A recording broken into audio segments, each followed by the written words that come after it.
Hello. Yeah, this is the first of what I hope will be multiple reflections on lessons. Kind of some thoughts that I have having looked through the week's postings, quizzes, etc. Sometimes I'll do them as a video like this, sometimes they may be written. Um, Maybe a little bit of both, we'll see. Anyway, here's some thoughts. First, I thought it was a great week. I enjoyed reading all the posts. People appeared to be involved, thoughtful. I thought it was a great start. So hope you did too, and that we can keep it going. Um, I loved the introductions. It was great to get to see kind of what different people are into. We got a wide range of backgrounds. Younger, a little more life experience, whatever you want to call it. Some working, some coming kind of straight through school, lots of engineers, baseball players, football players, martial artists, uh, lots of people that like the outdoors. I think that's a prerequisite in Maine. Um, uh, all those things, and that's great. It's kind of fun to see and fun to see y'all kind of reconnect with people and learn some things about each other that you might not have known. So that was good fun. Also fun seeing the different pictures that people have put up. If you have not yet put a picture, please do so. Whatever it is, your perfect portrait, a fun snapshot, something, just so we see who you are. Um, let's see, what else? The chapter quizzes. Uh, Fairly good success on this. I think we had an average of about 4.5 or 90%, 9 out of the 10 questions. That was good.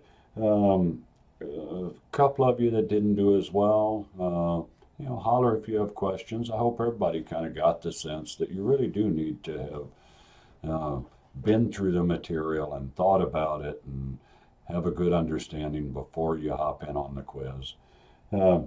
Uh, do realize that on this first one, I made it only 5 points, a half a point per question. Typically, it will be a full point per question, but I wanted people to kind of get comfortable with it as we got started here.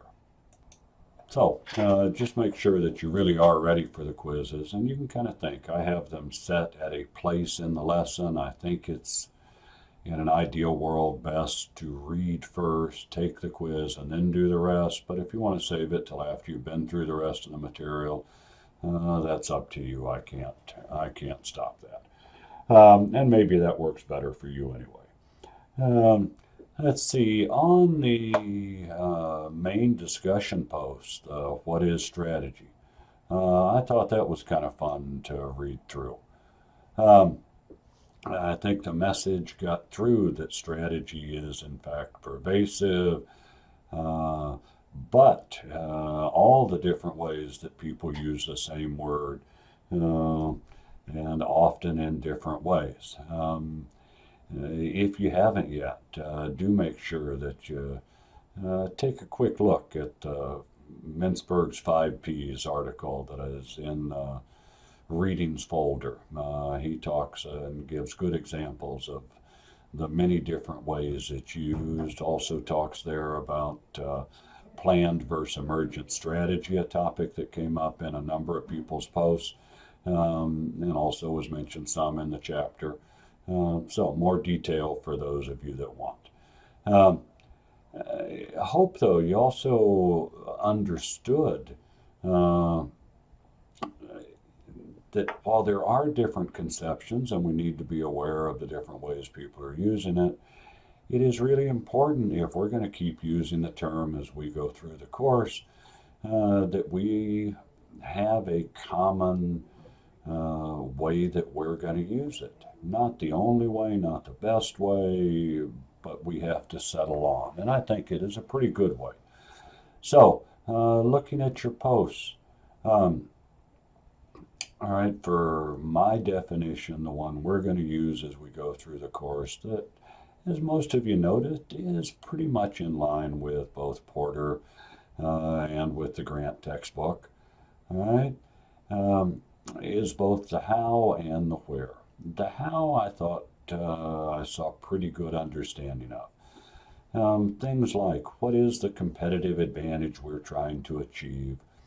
Or one way I think of it is why should someone buy our product or service rather than buying from another company? What is it that we're offering to them that other people are not? Because reality is people have lots of choices.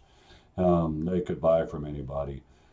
Why should they buy from us? And that sense of our competitive advantage needs to drive a lot of what we do. The where part, though,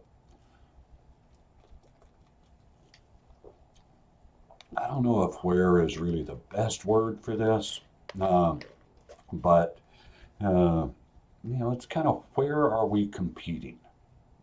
And so you might break it down into things like what is it that we're selling, our product or service focus? What industry are we competing in? What segments of that?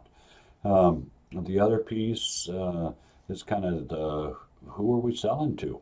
Are we looking at selling to the broad market, trying to reach everybody, or are we looking at particular niches, segments of it?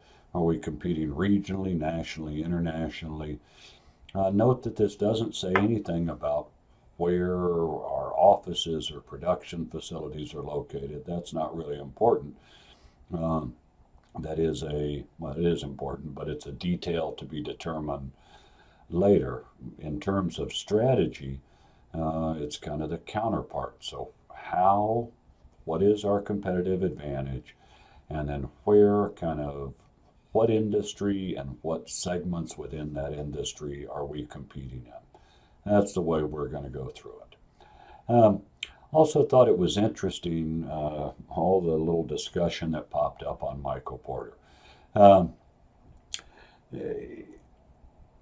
Porter is an interesting character. He's been around a long time.